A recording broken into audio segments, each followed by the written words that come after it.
Alright YouTube, Uberman here. Let me show you what we got now. Remember, this is the Cobalt, the 07 Cobalt with 60,000 miles on it, 65,000 miles on it. And, you know, I ordered a new flywheel, new clutch, pressure plate, slave cylinder, throw-out bearing, basically everything that goes with it. And I got everything taken care of because I've been tearing into this sucker. Turns out it's not the flywheel. Interesting, because earlier today, no matter where I turned the engine to, it would crank, but the engine would never turn. Normally that's a sign of a bad starter. It's usually the solenoid going out. The starter would turn, but it was never engaging the flywheel, and it didn't matter what position the flywheel was in, so I knew right there wasn't a dead spot in the flywheel. Started messing with some of the electrical, and it'd crank right up without moving it. And then it wouldn't crank over again, and then it would. Seems to be an intermittent electrical problem. So the guy told me that he had just had a $400 AC Delco factory original equipment starter put on this thing. I climb under here, and sure enough, remanufactured, and if you go up just a hair, you can almost see the AC Delco right there with a part number. So I'm thinking, there's got to be something wrong in the electrical system. Take a look at this, guys. Can you see the corrosion?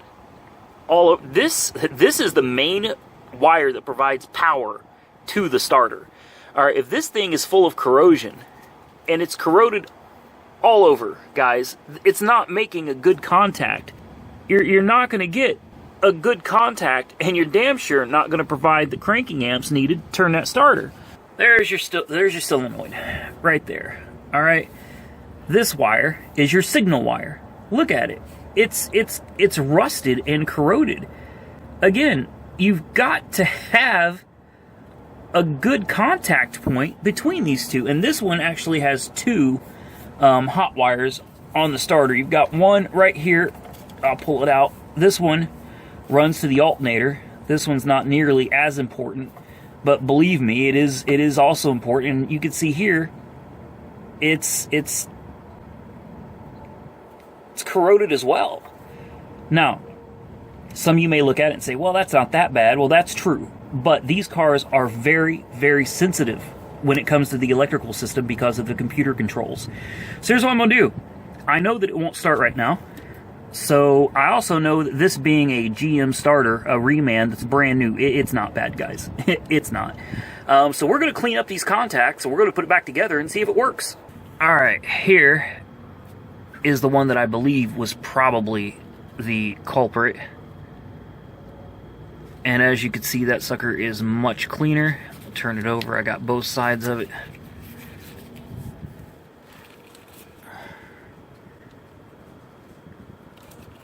See how nice that looks. We got the smaller one up here. I nailed it also. It's kind of a pain in the ass, but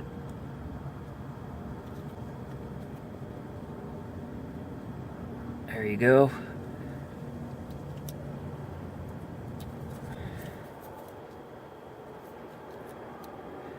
Alright, so let's put this thing back together and let's see if she works. Alright guys, so real quick, want to give a shout out to Autovox that sent me this great little booster pack. I know it doesn't look like much, but this is a 600 amp peak booster pack with an 1800 milliamp per hour battery.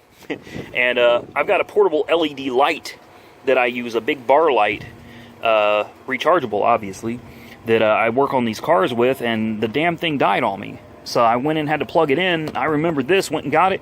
This little sucker let me finish the job. It's all put together. I wanted to do this in real time, so I just hooked up the battery, which is in the trunk. And, you know, when I took the starter, the wires off the starter, it wouldn't start. The starter would just spin, and it wouldn't start at all. So nothing has changed. Come on, baby. Oh, yeah. Yeah, that's what you want to hear. Nothing changed with the car other than the fact that I cleaned those wires and put them back on. That's the only thing I touched on this car.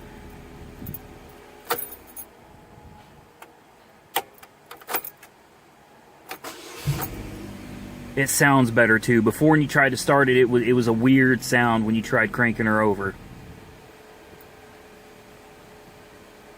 Third time's the charm, right?